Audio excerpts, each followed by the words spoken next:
വിലങ്ങാട് പ്രദേശം വലിയൊരു ദുരന്തത്തെ അഭിമുഖീകരിച്ചു. അത് ആദ്യമായി അഭിമുഖീകരിച്ചതല്ല. നമ്മൾ ഒരുപാട് പ്രതിസന്ധികൾക്ക് നടുവിലൂടെയാണ് ഇപ്പോഴും കടന്നു പോകുന്നത് എന്നുള്ളത് സങ്കടകരമായ സത്യമാണ്. ഇവിടുത്തെ വീടുകളിൽ വന്നപ്പോൾ സർക്കാർ അവർക്ക് കളക്ടർമാർ എഴുതി കൊടുത്തിരിക്കുന്നത് ഈ വീടോ ഈ പ്രദേശമോ താമസിക്കാൻ യോഗ്യമല്ല എന്ന് സാക്ഷ്യപ്പെടുത്തിയ അനേകം വീടുകളിൽ ഇപ്പോഴും ഇവിടെ മനുഷ്യർ താമസിക്കുന്ന സാഹചര്യമുണ്ട്. സത്യത്തിൽ അതെല്ലാം നമ്മളെ വീണ്ടും വീണ്ടും ഭാരപ്പെടുത്തുന്ന ഓർമ്മകളും ചിന്തകളുമാണ്. അവയ്ക്ക് കൂടി പരിഹാരം കാണണം എന്നുള്ള ഒരു നിശ്ചയദാർഢ്യം അഭിവന്യ റെമീജിയൂസ് പിതാവ് ഇവിടെ പ്രഖ്യാപിക്കുകയുണ്ടായി. അതായത് നമ്മുടെ സഹായഹസ്തങ്ങൾ പിൻവലിക്കാൻ സമയമായിട്ടില്ല.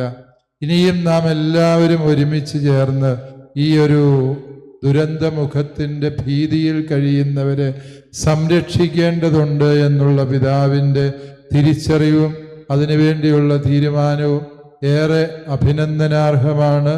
ഞങ്ങളെല്ലാവരുടെയും പിന്തുണ ഈ ഒരു തീരുമാനത്തിന് ഹൃദയപൂർവ്വം വാഗ്ദാനം ചെയ്യുകയാണ്. നമുക്ക് അഭിവന്യ പിതാവിന് നല്ലൊരു കയ്യടി നൽകി ഈ വീട് വേണമെങ്കിൽ കൈയടിച്ചാൽ മതി, ഇല്ലെങ്കിൽ കൈയടിക്കാതെ കാര്യമില്ല. അതുപോലെ തന്നെ ഞാൻ ഇത് നമ്മൾ കേരള സ്റ്റോറി എന്നൊക്കെ പലപ്പോഴും പറഞ്ഞു കേട്ടിട്ടുണ്ട്. പക്ഷെ യഥാർത്ഥത്തിലുള്ള കേരള സ്റ്റോറി എന്ന് പറയുന്നത് നമ്മൾ മലയാളികൾ ജാതിക്കും മതത്തിനും വർണ്ണത്തിനും അതീതമായി എല്ലാ സങ്കടങ്ങളെയും ഒരു മനസ്സോടെ കൈകോർത്ത് നിന്ന് നേരിടാൻ കൽപ്പുറ്റവരാണ്. ആ ഒരു അരൂപി നഷ്ടപ്പെടാത്തിടത്തോളം കാലം ഒരു ദുരന്തത്തിനും നമ്മെ തോൽപ്പിക്കാനാവില്ല, ഒരു പ്രതിസന്ധിക്കും നമ്മെ കീഴ്പ്പെടുത്താനാവില്ല എന്ന് നമ്മൾ തെളിയിക്കുകയുണ്ടായി. അതുകൊണ്ട് തന്നെ ഈ പുനരധിവാസ പാക്കേജ് ആ നാളുകളിൽ വലിയ വലിയ കോർപ്പറേറ്റ് ഏജൻസികൾ വീടുകളുടെ എണ്ണം പ്രഖ്യാപിക്കുന്ന കേട്ട് ഞാൻ തന്നെ അമ്പരന്ന് പോയി. ഈ വീടെല്ലാം അവരെവിടെ കൊണ്ട് വയ്ക്കുമായിരിക്കും? ഓരോരുത്തരും 500 വീട് 600 വീട് ഒക്കെ പ്രഖ്യാപിച്ചതല്ലാതെ ആ വീട് എവിടെയെങ്കിലും പണിതതായിട്ട് എനിക്കറിഞ്ഞുകൂടാ. വാസ്തവത്തിൽ പ്രഖ്യാപിച്ചത് പ്രവർത്തിച്ച് കാണിച്ചത് നമ്മുടെ KCBC ആണ് എന്നുള്ളത് അഭിമാനകരമായ കാര്യമാണ്. നമ്മൾ 1000 വീടൊന്നും പ്രഖ്യാപിച്ചില്ല, നമ്മൾ 100 വീട് പ്രഖ്യാപിച്ചുള്ളൂ. പക്ഷേ വയനാട്ടിലും ഇവിടെയും കൂടിയായിട്ട് ഏകദേശം 160ഓളം വീടുകൾ നമ്മൾ നിർമ്മിച്ചുകൊണ്ട് നിർമ്മാണം പൂർത്തിയാക്കുന്ന ഘട്ടത്തിലെത്തിയിരിക്കുന്നു എന്നുള്ളത് നമുക്ക് അഭിമാനിക്കാവുന്ന കാര്യമാണ്. KCBC എന്ന് പറയുമ്പോൾ അതൊരു മതസംഘടന എന്നുള്ളതിനേക്കാളും ഉപരി അത് ഈ കേരളത്തിലെ പൊതുസമൂഹത്തിൻ്റെ എല്ലാം സഹായവും സഹകരണവും അതിന് കിട്ടിയിട്ടുണ്ട് എന്നുള്ളത് സന്തോഷകരമായ കാര്യമാണ്. ഞാൻ ദീർഘിപ്പിക്കുന്നില്ല. നല്ല കാലാവസ്ഥ ഇനിയും അധികം നീളുമോയെന്നറിയാൻ പാടില്ലാത്തത് കൊണ്ട് ഞാൻ അവസാനിപ്പിക്കുകയാണ്. ഓരോ വലിയ മഴയും വിലങ്ങാടുകാരുടെ ചങ്കിടിപ്പ് വർദ്ധിപ്പിക്കുന്നതായതുകൊണ്ട് ഞാൻ ദീർഘമായി പ്രസംഗിക്കേണ്ട കാര്യമില്ല. വസ്തുതാപരമായ എല്ലാ കാര്യങ്ങളും ഇവിടെ അവതരിപ്പിക്കപ്പെട്ട് കഴിഞ്ഞു എന്നുള്ളത് സന്തോഷകരമാണ്. നമ്മുടെ എല്ലാ പള്ളികളിലും കേരളത്തിൽ ഇതിനു വേണ്ടി സംഭാവനകൾ ശേഖരിക്കുകയും അവയെല്ലാം KCBCയിൽ ഇങ്ങനെ കോടിക്കണക്കിന് കെട്ടിവെച്ചത് അതിനകത്തുനിന്ന് ഒരു 4-5 കോടിയും കൊടുത്തതാണ് എന്നാരും തെറ്റിദ്ധരിക്കരുത്. KCBCയുടെ ആനുവൽ വരവും ചെലവും എന്നൊക്കെ പറയുന്നത് കഷ്ടി കഴിഞ്ഞുകൂടുന്നതേ ഉള്ളൂ എന്ന് ഇത് കേൾക്കുന്ന ഞങ്ങൾക്കെല്ലാവർക്കും അറിയാം.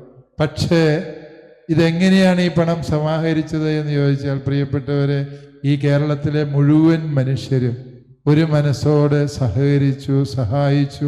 നമ്മുടെ എല്ലാ പള്ളികളിലും ഇതിനു വേണ്ടി സംഭാവനകൾ സ്വീകരിച്ചു.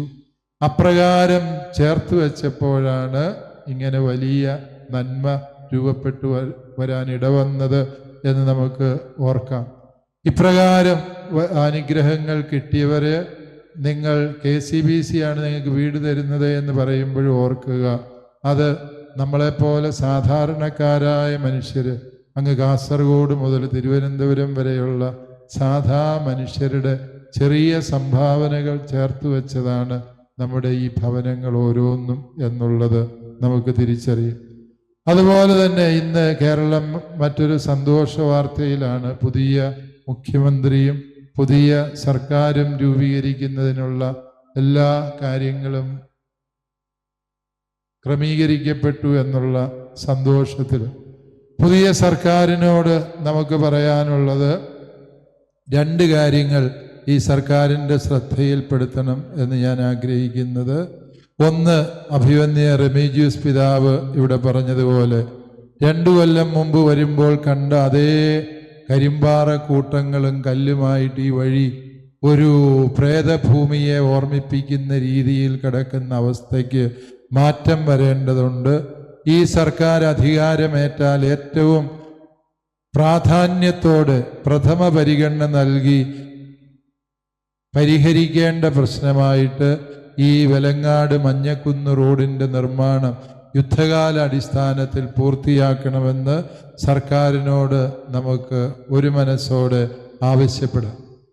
രണ്ടാമതായിട്ട് സർക്കാരിനോട് ഈ ഒരു കാര്യത്തിൻ്റെ പേരിൽ എനിക്ക് പറയാനുള്ളത്, സർക്കാർ തന്നെ ആളുകൾക്ക് എഴുതി കൊടുത്തിട്ടുണ്ട് കളക്ടർമാർ വഴി, ഈ വീടും ഈ പ്രദേശവും താമസയോഗ്യമല്ല എന്ന് എഴുതി കൊടുത്തിട്ടുള്ള വീടുകൾക്കെല്ലാം അവരുടെ മാന്യമായ പുനരധിവാസത്തിന് വേണ്ട എല്ലാ ക്രമീകരണങ്ങളും സർക്കാർ തന്നെ മുൻകൈയെടുത്ത് സാധിക്കുന്നിടത്തോളം ഏറ്റവും അടിയന്തര പ്രാധാന്യമുള്ളവരുടെ എല്ലാം കാര്യങ്ങൾ പരിഗണിക്കാൻ നമുക്ക് സാധിച്ചിട്ടുണ്ട്.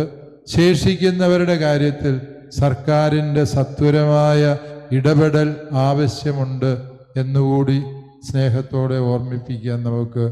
പുതിയ സർക്കാർ നമുക്ക് ഈ കാര്യങ്ങളിൽ ഉദാരമായ സമീപനം പുലർത്തും എന്ന പ്രത്യാശയോട് പഴയ സർക്കാർ ചെയ്ത വലിയ സേവനങ്ങളെ അഭിവന്യ പിതാവ് ഇവിടെ അനുസ്മരിക്കുകയുണ്ടായി. സർക്കാരിൻ്റെ പ്രവർത്തനങ്ങളെ നമുക്ക് നന്ദിയോടെ ഓർക്കാം. പുതിയ സർക്കാർ അന്ന് ചെയ്യാതെ പോയ, അന്ന് സമീപിക്കാൻ പറ്റാതെ പോയ കുടുംബങ്ങളുടെ ആകുലതകൾക്ക് കൂടി പരിഹാരം കണ്ടെത്തും എന്ന് നമുക്ക് പ്രത്യാശിക്കാം.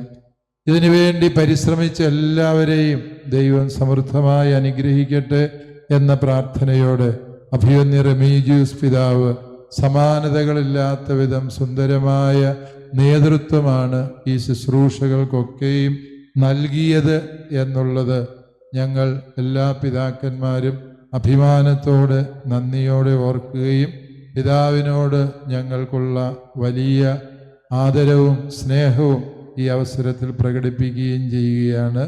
നമ്മുടെ എല്ലാവരുടെയും മാതൃരൂപതയായ കോഴിക്കോട് രൂപതാധ്യക്ഷൻ്റെ നിർലോഭമായ സഹകരണവും സാന്നിധ്യവും നമുക്കെന്നും ആവേശവും പ്രചോദനവുമാണ്. മലബാറിൽ നിന്നുള്ള ആദ്യത്തെ KCBC പ്രസിഡൻ്റാണ് നമ്മുടെ വർഗീസ് ചക്കാലിക്കൽ പിതാവ് എന്നുള്ളത് നമുക്കെല്ലാവർക്കും അഭിമാനിക്കാവുന്ന കാര്യമാണ്. അതുകൊണ്ട് തന്നെ കയ്യടിക്കുകയാണെങ്കിൽ നല്ല കയ്യടിയൊക്കെ കൊടുക്കുക പിതാവിന്. ഒരു KCBC പ്രസിഡന്റിനെയൊക്കെ ആദരിക്കുന്നത് കുറെ കൂടി ഗൗരവത്തിലാണ്. ഈ പിതാവിൻ്റെ സാന്നിധ്യം തന്നെ നമുക്കെല്ലാവർക്കും സന്തോഷം പകരുന്നതാണ്. എല്ലാവരെയും ഉൾക്കൊള്ളുന്ന, എല്ലാവരെയും സ്നേഹിക്കുന്ന, ആരും അന്യരല്ല എന്ന് ചിന്തിക്കുന്ന അഭിവന്യ പിതാവിൻ്റെ ആ നിലപാടുകൾ തന്നെ നമുക്കെന്നും പ്രോത്സാഹജനകമാണ്. പ്രിയപ്പെട്ട KCBC ഡെപ്യൂട്ടി സെക്രട്ടറി ജനറൽ തറയിലച്ഛൻ്റെയും അതുപോലെ തന്നെ മാവുങ്കലച്ഛൻ, വെട്ടിക്കാട്ടച്ഛൻ ഇവരൊക്കെയും നൽകുന്ന നിർലോഭമായ സഹകരണങ്ങൾ തീർച്ചയായും ഇനിയും തുടരണം എന്ന് ഞാൻ പറയുന്നില്ല. കാരണം ഇനി ഇവിടെ ദുരന്തം വരും എന്നൊരു സൂചന അതിനകത്തുള്ളത് കൊണ്ട് അത് ഞാൻ തുടരണമെന്ന് പറയുന്നില്ല. പക്ഷേ നിങ്ങൾ ചെയ്ത ഈ സഹായവും സഹകരണവും ഞങ്ങൾക്ക് ഒരിക്കലും വിസ്മരിക്കാവുന്നതല്ല എന്ന് മാത്രം ഏറ്റുപറഞ്ഞുകൊണ്ട് എൻ്റെ വാക്കുകൾ അവസാനിപ്പിക്കുന്നു. നന്ദി. ദൈവത്തിന് സ്തുതി.